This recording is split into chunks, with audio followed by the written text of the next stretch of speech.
live. Let's see, make sure we get everything here. Cool. All right, we're live. We're live on all the social medias and live in person. And let's get started. Hello, Smart Money Tree podcast listeners. Welcome to this. Excuse me. Let me do that again. Roll two. Hello, Smart Money Tree podcast listeners. Welcome to this week's show. My name is Kirk Chisholm. I'll be your host, and I'm once again joined by my good friend Doug Hagren. Hey, Doug. Isn't it nice when you get to pre-record these versus going live there, Kirk? Yeah. Oh, wait. Well, happy post Father's Day to all you fathers. Hopefully, how was your Father's Day, Doug? So, I was blessed with 15 years ago. My daughter was born about a week before Father's Day, and just because of the way things work with Father's Days and Mother's Days always be on Sundays. Yesterday was not only Father's Day, but it was my daughter's 15th birthday. We were out of town at a soccer tournament. They were playing 2 levels up. So they are basically sophomores and league, and they were playing a senior level tournament. They won the tournament with a 4-0 sweep with 11 goals for and 0 against. And my daughter's the goalie. So a shutout is certainly Nice. Commendable. Silas, could not think of a better way to spend Father's Day than being at a tournament with my oldest daughter and winning it. And what a birthday present. It was awesome. And the team, when it was done, they all painted happy birthday to my daughter on their legs and the team picture. It was really cool.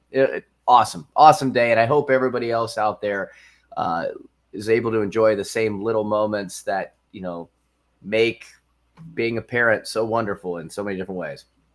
Yeah, I couldn't agree more, Doug. Kudos to you and your daughter for the win. My son was in a lacrosse. My oldest son was in a lacrosse tournament this weekend, and this past weekend they didn't win it, but he had a lot of fun. Which, hey, what else can you ask for? And then I spent the rest of the day putting together a basketball hoop for my other son, who we had a hoop which is. No, it's rusty. It's not doing too well. So we got a new one. And so I spent like 4 hours putting that together. That was not easy. No. I thought that was going to be easier than it was. It was not. But no, I bought a nicer one and had someone else install it because that does not sound like one of those projects where I would weigh the value of time and money and say that my time is worth saving the money. But kudos to you, Kirk. What a man, salt of the earth, a man of his hands. I'm not a man who's good with his hands, Doug, but I figure it out. It probably would have took a normal man like 1 hour to put together. It took me like 4. So, but whatever. It's not it's the destination, not the well, I guess it's the journey, not the destination. So we got there, and it was fun. We although we got it done and we didn't have any sand to put in the base, so. we gotta go get that today. So it's extended Father's Day. My kids will get to use it because they're finally out of school, which is great. You were late then. Yeah, I guess. I mean, I thought we were kind of late, but yeah, it's did your kids just finish up last week? Yeah, last week, both of them. It's funny because I was found growing up like, oh, you start after Labor Day and you end before Memorial Day, but things have changed. But we yeah, I mean, up here in Massachusetts, all the schools are the same schedule. So both of them, one graduated Tuesday, one graduated Thursday. My oldest graduated junior high, so he's going to high school next year. So happy for him. My youngest is still at the same school for another 2 years. So yeah, it'll be fun, but it'll be a good summer. I'm looking forward to it. It'll be a lot of craziness, but it'll be fun as well. So this week we're going to have a run of awesome weather, Doug. We're going to have tomorrow through Thursday or Friday, it's going to be 90s, and I think Thursday will be in the 100s. So we got the opposite. It's started thunderstorming Friday, and it's expected to be thunderstorms all the way to the week, every single flipping day. Yeah, that's so much fun. And I'm going camping. So I'm going scout camping next week. Pray that by that point it cools it off a little bit. It's not so totally hot, but we also are not getting thunderstorms every single day that we're camping out in temps. So anyway, yep. Right. It's like, well, The economy is like the weather. Let's talk about that. Good segue, Doug. We're going to go into a bunch of snippets today because, like everything else, the markets are quite boring when they don't go anywhere. So we're gonna talk about a few things here. One of the things I want to talk about is the fact that, and I'll let Doug talk about it too because I know he has some metrics here. But the markets have been kind of boring. There's been actually a lack of breadth of returns. I'm gonna share some things that some people were nice enough to put tweets together for us. So the first one, let me see. Let me bring up my screen here. Right, and there we go. All right, let's talk about the Dow Jones Industrial Average. The thing everybody points to because it's got the biggest numbers, and yet no one pays attention to it. It's the black sheep of the financial community because it is 30 stocks, so it's meaningless. And back in the old days, like 100 years ago, it had meaning, but right now it doesn't. Anyway, so the Dow Jones Industrial Average. Here is the returns for pretty much the last, what is that, 4.5 months. The returns, and yes, this is a chart crime in of itself because it doesn't go back to January. But I do want to point it out because it's really gone nowhere. It's up 0.18%, so almost zero in the last 4.5 months. Is that what you're seeing on your returns? Probably not, because most people are looking at other things. But this is 30 stocks. So what else do we want to point out? Also want to point out the S&P 500. So use this as comparison. This is the S&P 500. So also for similar, because this is a weekly. I guess it's a weekly. So it's basically hitting all-time highs. So we had a little sell-off there. Really little sell-off this year, and then it's at all-time highs. And yet it doesn't feel like it, does it? Because not all stocks are participating. So, Doug, what are you seeing with stocks with the breadth? What are we? Well, so this is interesting. People talk about this a lot, and I want to bring it back that historically there's this chatter about performance during certain times of the year, and over the past 50 years, the S&P 500's return dipped to a monthly average of 0.27% between May and October, which is down from 1.05% the rest of the year. It's a highly generalized figure, and it fails to account for the fact that many stocks do outperform the benchmarks over the summer months. Okay, but I think the reason I'm bringing that up is I think that's a perfect example of kind of what we're talking about here. The summer is a very interesting time for the markets. What am I seeing? Well, one of the things that I'm seeing is that, again, that we saw the highest weekly close of the S&P 500 history. But Kirk, take a wild guess when you talk about it. It doesn't feel like that.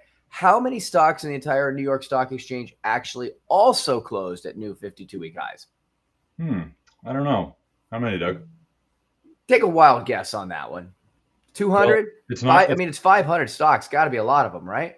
Yeah, you would imagine if there's 500 stocks and we're hitting all-time highs, it's got to be more than half, right, Doug?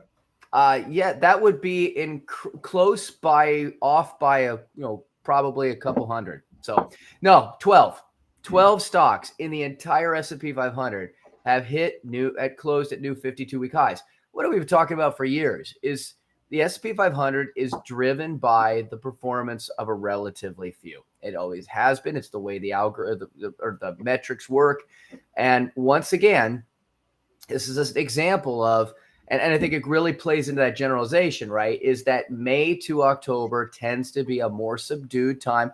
Am I telling you to sell in May and go away like some people suggest? The answer is no, because there's been some amazing summers where the market's done incredibly well, right? So you've got to be very, very careful with those generalizations. But there is some variables that go into play during the summer months that change the way the volume of trading that's happening on the market, and a number of other variables that do lead to a more generalized subdued amount. But there's also something that's just not new, is the fact that the S&P 500 is often driven buy just a handful of stocks. And I think we're seeing that again. There's been some shifting there. The other thing, too, that just came out is that there's actually been some new numbers on consumer confidence. And when you say, well, does it feel like it? A lot of people do not think that it is. As a matter of fact, University of Michigan put out its June estimate for consumer sentiment. It declined to 65.6. I'm not going to get into how the metrics work, but they go between 0 and 100. And the 65.6 is the lowest reading of 2024. So consumer confidence came out. Try to look at what day this was. This was on June 14th. Contained a message for everyone interested in the market. This, according to Jim Bianco of Bianco Research, it was much worse than expected. Driving this was the fact that there is I could get into political, but there's more rhetoric turning sour on the economy from groups that have, at least in the recently, been more positive on the economy, driving a positive rhetoric. They're now starting to drive a more negative narrative, and there seems to be some, at least in his interpretation, some potential concerns of election results in the fall. But overall, it does look like, again, the stock market may, the S&P may have hit a new high, but the old saying, we love this, you don't know who's swimming naked till the tide rolls out. That's a great Warren Buffett speech. It feels like there are people out there now starting to think that maybe under the tide, there's a few people who've lost their bathing suits. Yeah, I agree. I think I've had this sense in the last, I don't know, month or two where it just seems like the market's still going up and no one's participating. Like, that's how it feels. No, obviously that's not true because the markets are still going up. And so I think, we always have to be mindful of the fact that no matter how we feel, no matter what we think, we could always be wrong.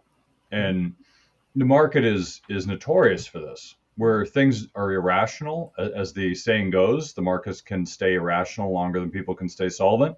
Try shorting the market here, right? You get your face ripped off, as they say in trader speak, because the reality is we what we think is true isn't necessarily true, right? We've been talking about how real estate should be dropping on the show for a while. We stopped saying it because it's absurd how real estate just keeps going higher despite the fact that people can't afford to buy real estate.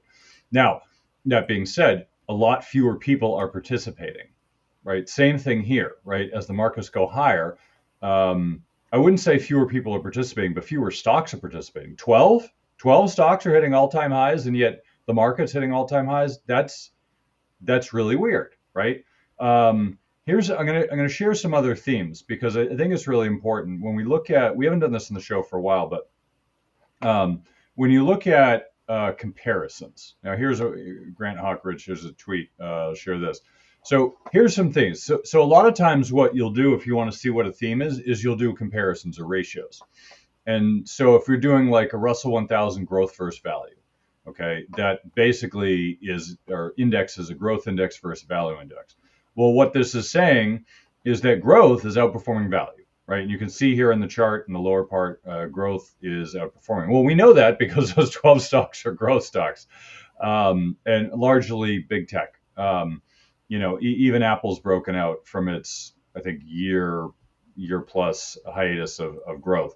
So, everyone's taken a turn, but we're starting to see growth take off. Here's another theme: the S&P versus the Russell 2000. Well, that's basically large versus small. So it's looking like this ratio, the ratio keeps going higher. That the S&P is outperforming the Russell 2000. We've known that because the Russell 2000 has been underperforming for quite some time, and that's small companies, right? And the small companies are a little closer towards mom and pop companies, right? And large companies are basically, we know they just keep growing. Like that's been a theme for quite a number of years. So that's nothing new. But that theme is still going. And then, of course, you've got the U.S. versus the rest of the world. Well, that theme's been going on for quite some time, too. And it's also picking up. Earlier this year and last year, other parts of the world started to take off. But right now, the U.S. has really, really picked up. So I think it's really instructive to see these comparisons. Um, let's see. I'm also going to show you one more, which I thought was interesting, and I'll flip it back to Doug here.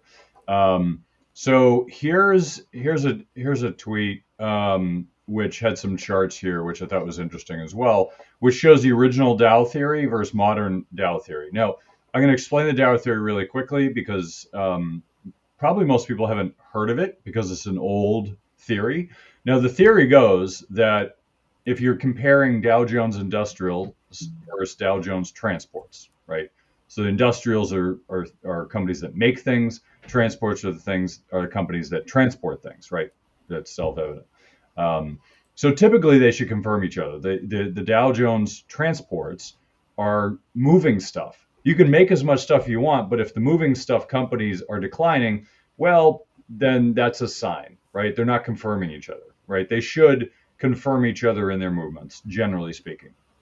But lately, we haven't seen the transports confirming. They've done less well than the industrials.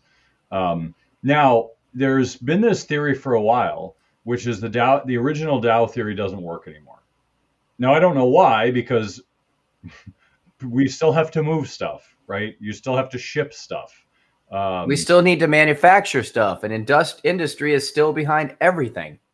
Right. But if you look at the modern Dow theory, people hypothesize that the old theory doesn't work because everything's electronic now. Okay.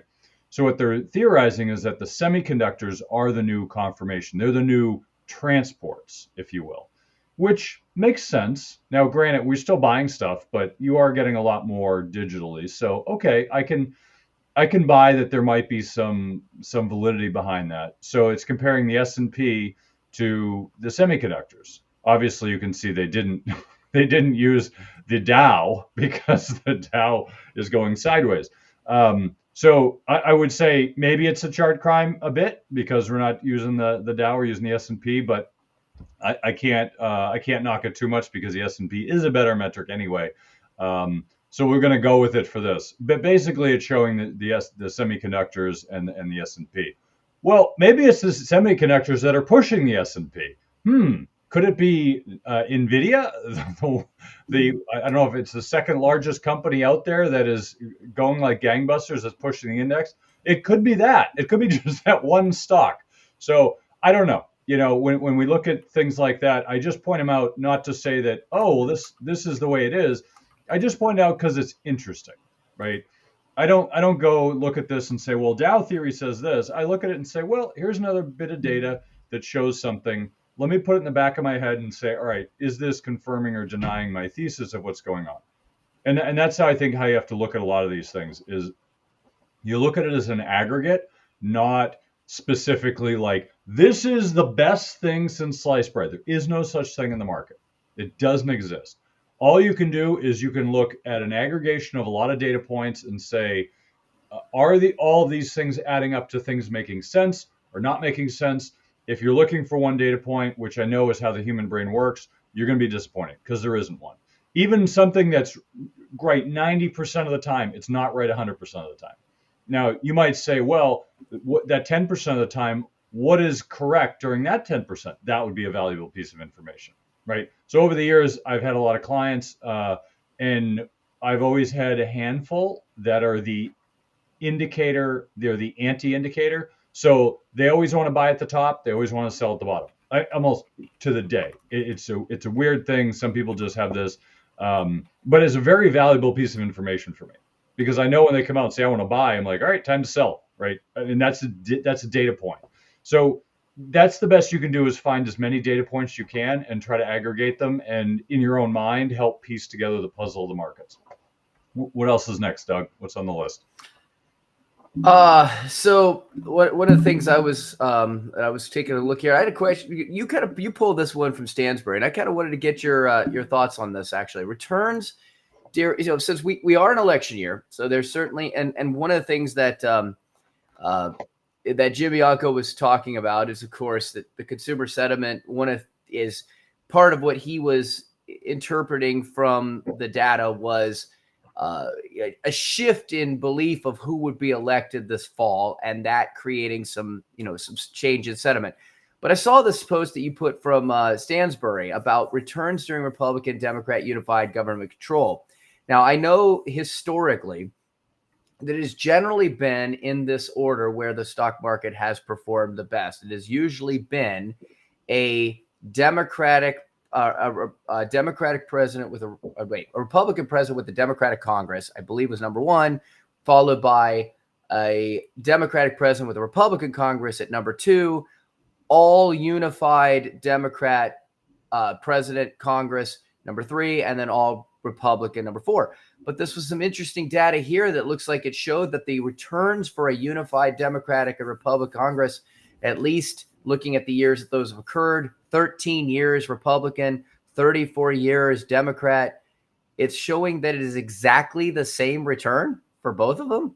It makes me scratch my head. I wonder if that's accurate, but yes, that is what they said. Yeah. Okay, just curious. I saw that was posted there, and I wanted to kind of get your opinion. It seems to be a little bit too clear when you start to see the same exact number when you're talking into percentages and stuff like that. So, a little too on the nose. What'd you say? It's a little too on the nose when you see something like that. It's almost like it's either the way I look at this is a quote unquote chart crime is it's a little too convenient. Either someone got the numbers wrong or it's just a magical coincidence that they just picked this day and they're like, or they're waiting for it and they're like, oh, it's identical. I'm not saying they did that, but it's a little too on the nose, right? It's when a stock market returns 0.00% return, like somebody tried to make that happen. Like that's not normal. Like that doesn't happen. So anyway. Yeah.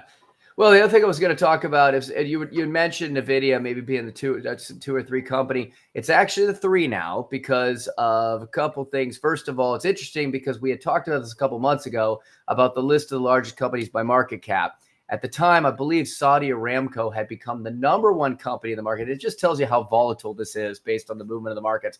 Saudi Aramco is now the sixth largest company in the world. Ahead of it is Amazon at number 5. Alphabet, Google, at number 4, NVIDIA at number 3. Number 2 is Apple. So, and this is interesting because Apple, there was some pressure put on Apple to start coming out with an AI. And again, we just talked about NVIDIA at number 2. Now it's number 3. What's that all about AI? Google released that they're going to start implementing AI in their product. And there's a backlash from Elon Musk saying he would never allow that use because of security in his company. So it's very interesting to listen this around. But the number one company in the world who's continued to be just absolutely dominant is Microsoft. And they are currently right above Apple and NVIDIA at a $3.2 trillion market cap. Their price as of today is $442 a share. Microsoft is just absolutely dominating everything right now and has continued to be really, really strong. From another standpoint, I'm bouncing back and forth here. I apologize there to look at some stuff. You talk about the declining breadth of the markets. I wanted to kind of look at a little bit, just kind of a shift here. We talked a little bit about this last time with inflation. We started to get into it a little bit. Just looking at kind of where inflation kind of hit. Again, we talk about consumer sentiment. There's no question that inflation is going to be something that's going to contribute to consumer sentiment. I mean, and of course, it contributes to the impact of elections as well, because how people feel about the economy has often been a driving force in elections. And right now, in some of the polls, you're starting to see a shift that's pushing towards, even though he's been convicted, Trump is looking like he's kind of got a pretty solid lead against the Democrats. And they're saying that they think that's some of the reason some consumer sentiment has shifted because of predictions on who may win this election. But we talked about this a little bit last time, but motor vehicle insurance has been exceptionally high. I've got a daughter that just turned 15, as we talked about, Kirk. I was talking to a family this weekend that was paying $3,000 every 6 months for their insurance with a new child that's driving, granted, an added car. It's cheaper to buy your car. Used cars have gone down. All items, though, between 20 and 21%. And when we look at that inflation side of it, You start to wonder kind of where, where the benefit is going to be in terms of kind of helping to combat against that. What I was looking for some data and kind of look at, and maybe you've done some research on this, but when we look at kind of inflation, and we look at sometimes inflation is tied also to the strength of the dollar. There was some news last week about the Saudi Arabia supposedly not renewing their 50-year, their 50-year U.S. dollar as the currency, as the currency for oil trading. Kirk, have you pulled up anything about or thoughts on the impact of what that would have, that's going to have potentially going forward with regards to the dollar and the economy for just kind of the world using that as the benchmark currency?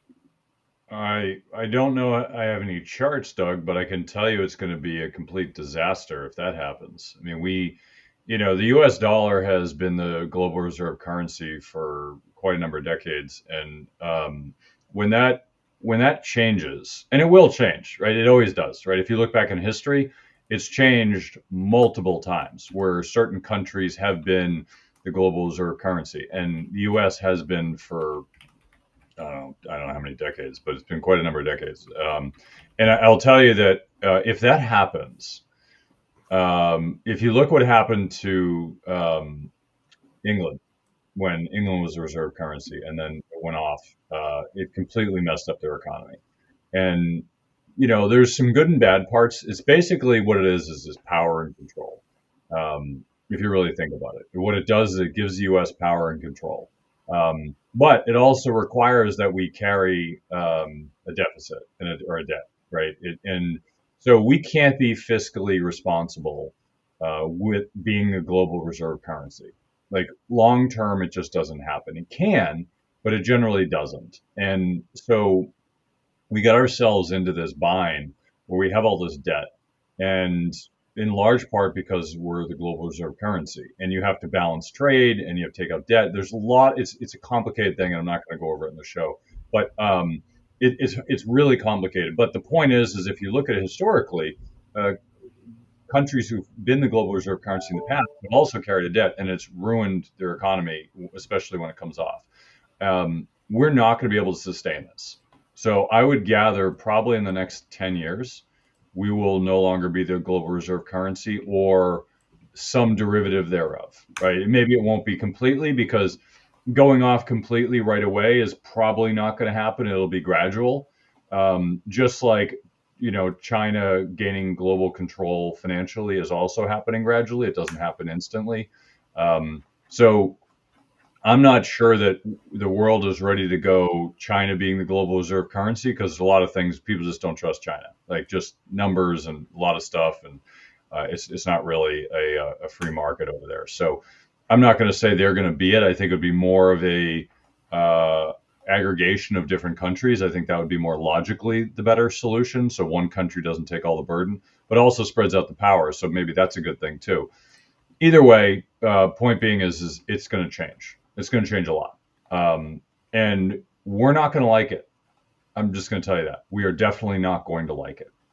Most likely, it's going to cause a lot of inflation. It's going to cause a lot of disruption economically. And we're not going to have the same control and power we had before. Just like globalization allowed us to have cheap goods, it's going to change. And I think we're not ready for that as an economy, because we haven't seen it in our lifetime, so to speak. Some people maybe, but for the most part, we haven't seen it.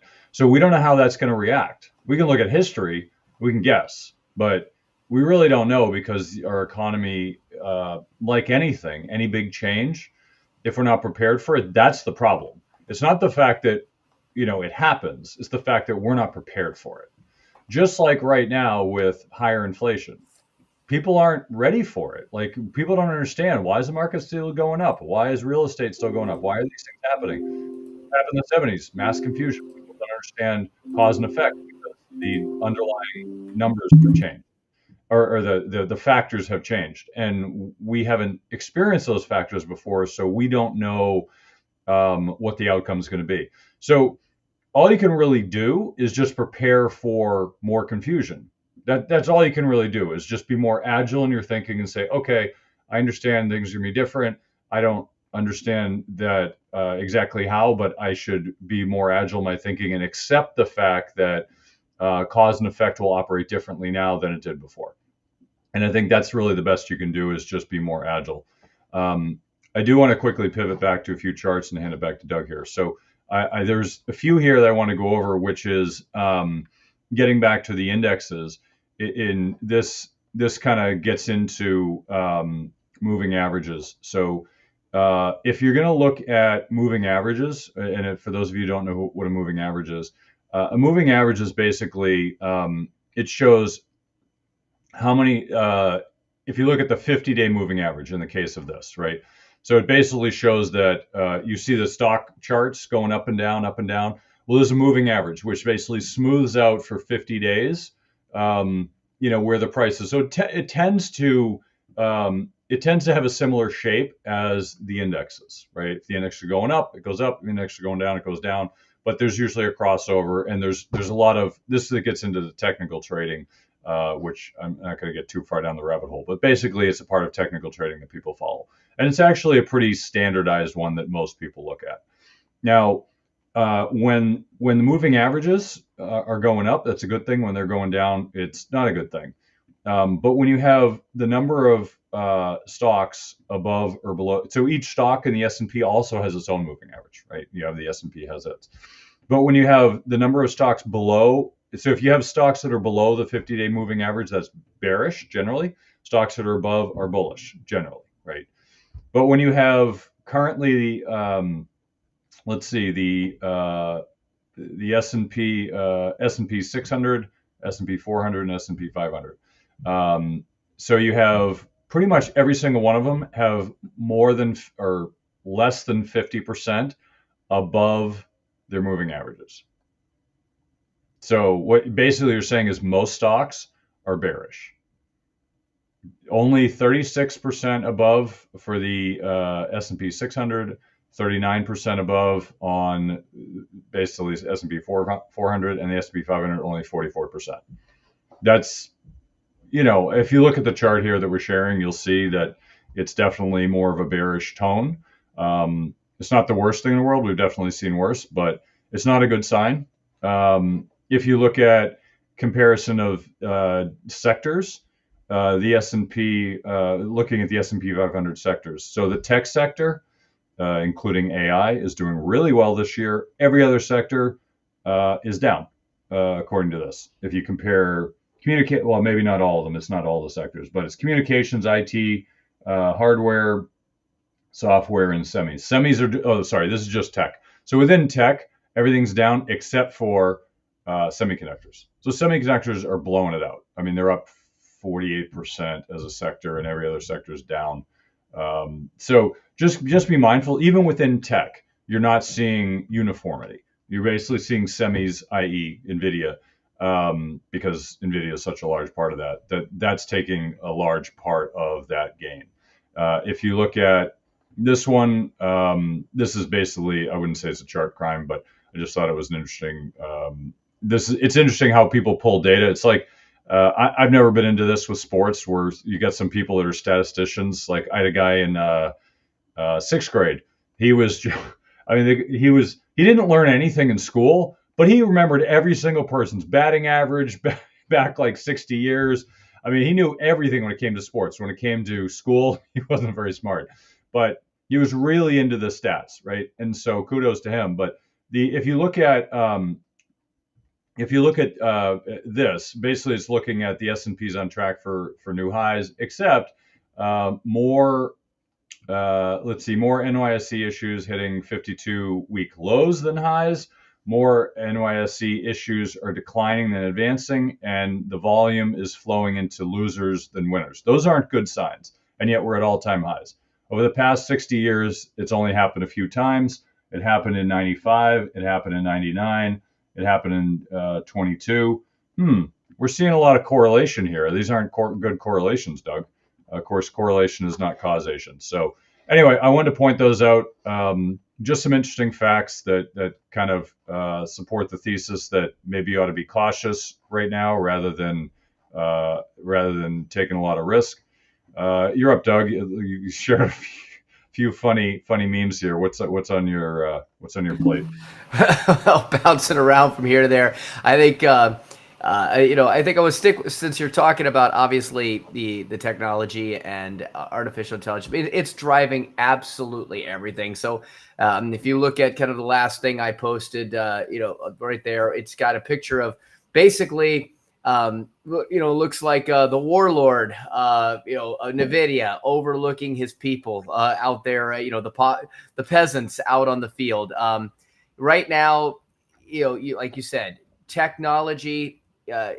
Technology has been the darling of the S&P 500 for some time. I mean, for the longest time, the top 10 movers in the S&P 500 was tech, and then Berkshire Hathaway. And guess what? It hasn't changed much. What's different about it now is that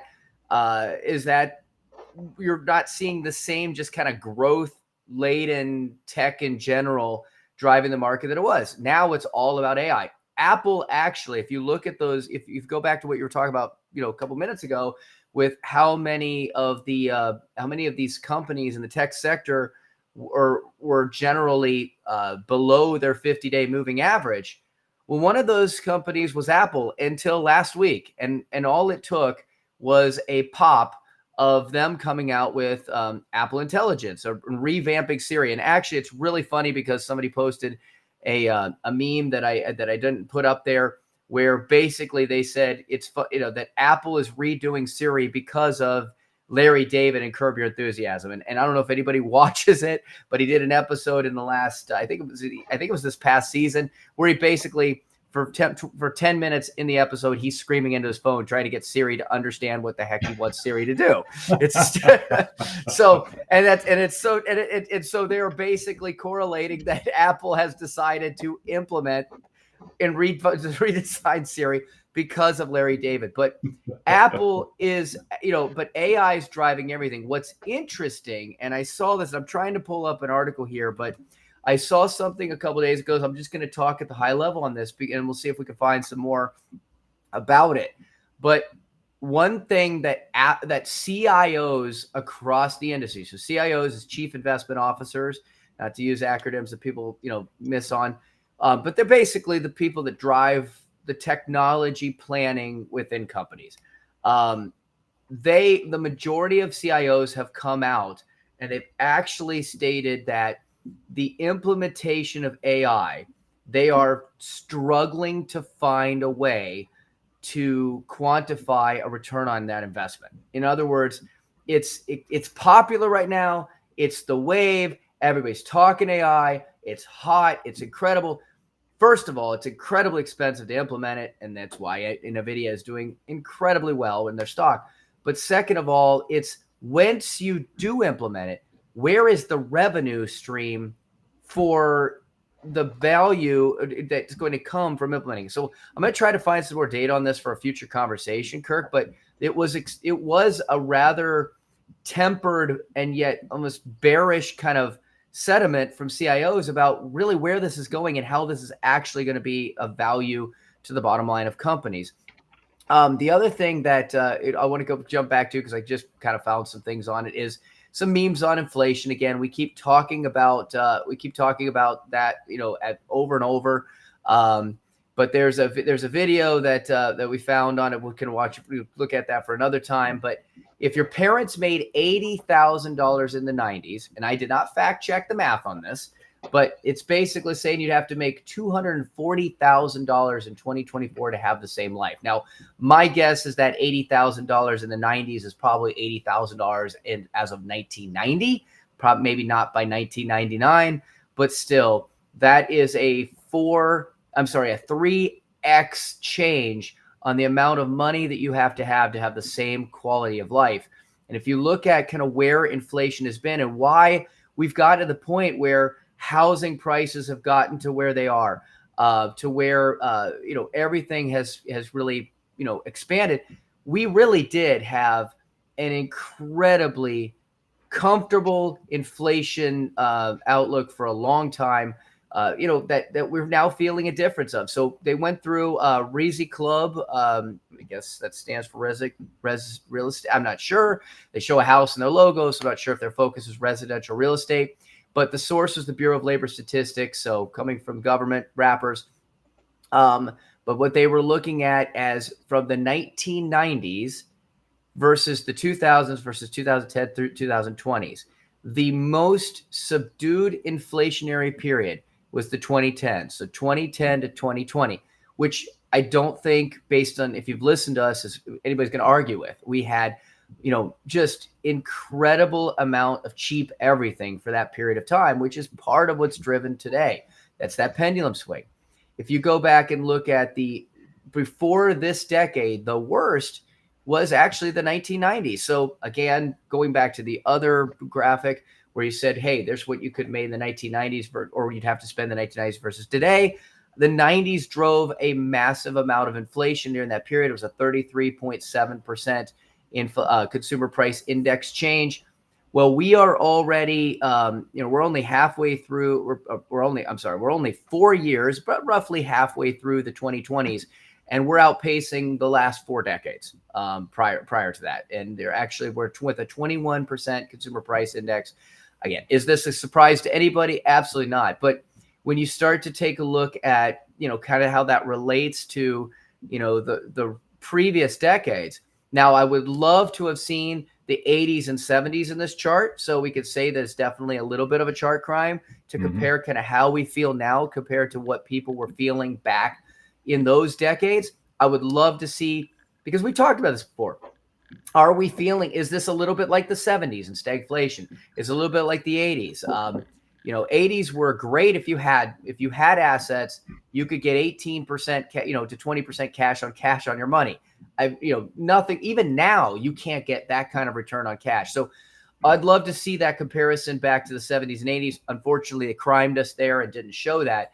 But clearly, over the last 40 years, we are feeling something. And what's really interesting is if you look at the 2020s, I look at the beginning of that chart, we actually started out slower and a little bit even better than the previous 4 decades. But obviously that rapidly spiked, as we all know, coming out of COVID, and a lot of reasons that we've now driven inflation, liquidity that's driven a lot of purchasing against, as we talked about before, a fixed amount of goods.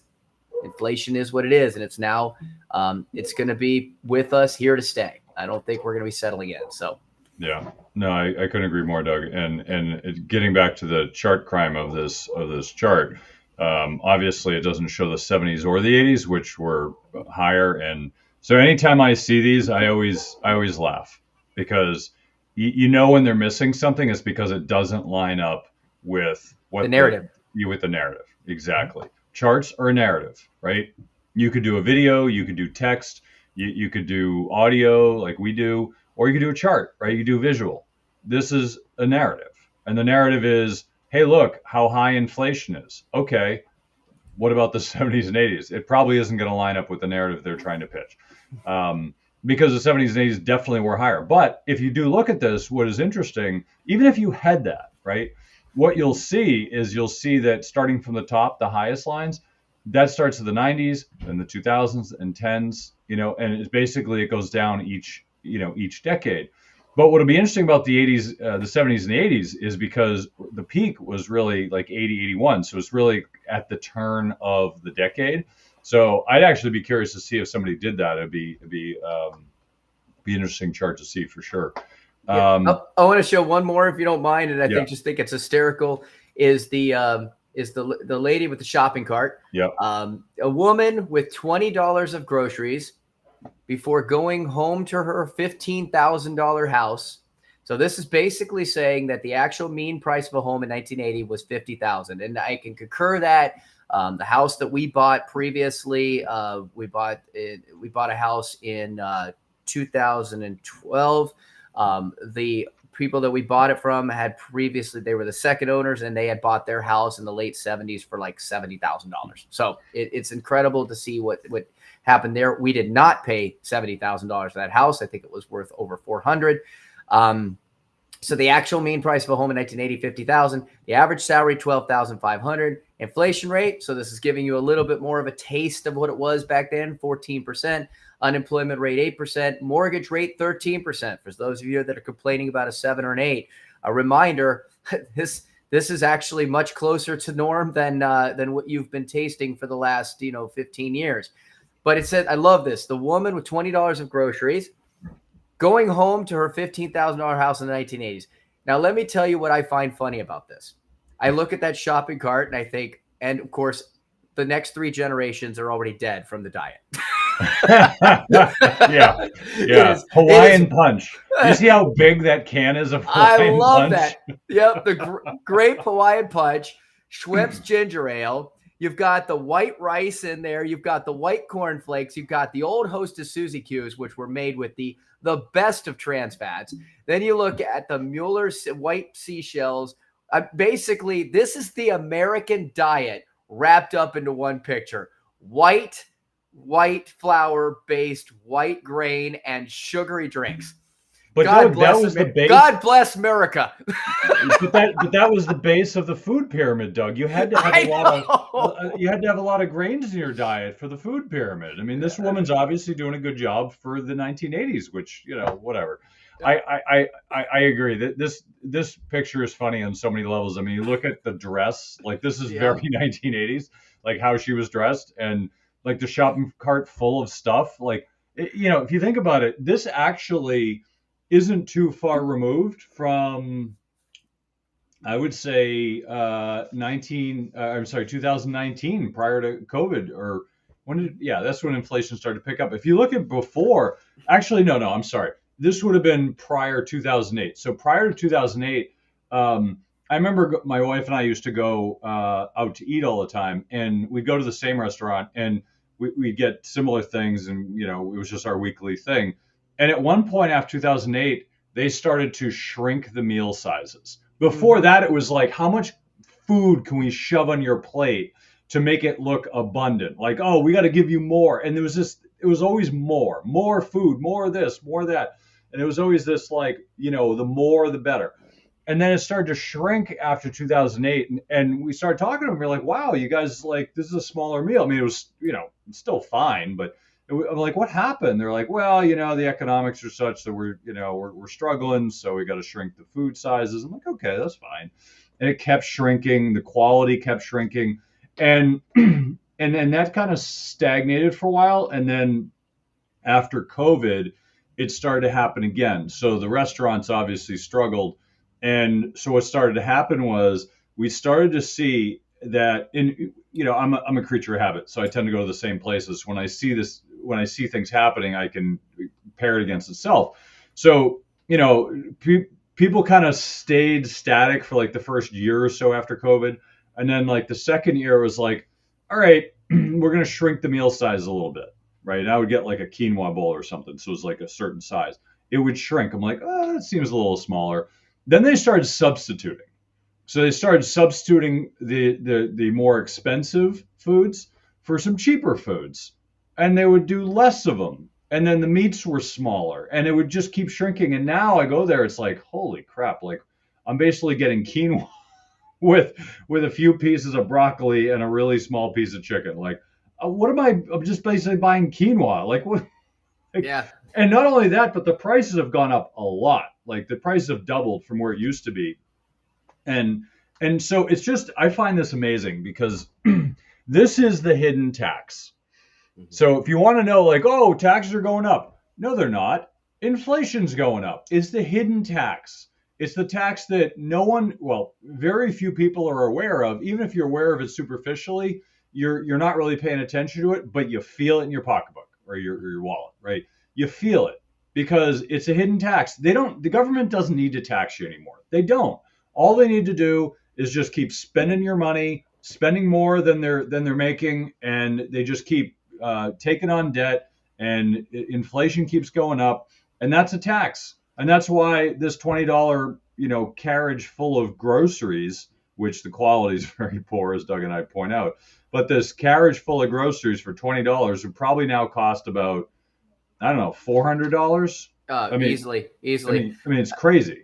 Yeah, and I think that is a great example of shrinkflation. I think you pointed out there's three things that I kind of point out of this. First of all, if you look at the size of these, she's at like some mom and pop groceries, which don't even exist anymore, right? Yeah. It's all the super. The sizes of the items that she has in that cart are bigger than some of the same comparable sizes you'd buy at Costco now.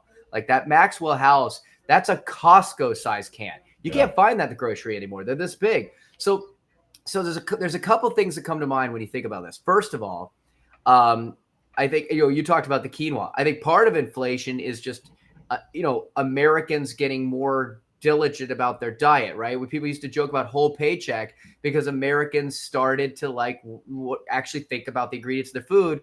And it is sad to say, to get high ingredients, they had to pay a lot more for it to get something that should be healthy. So people started to get a more expensive meal anyway to try to get actually whole grains and organic.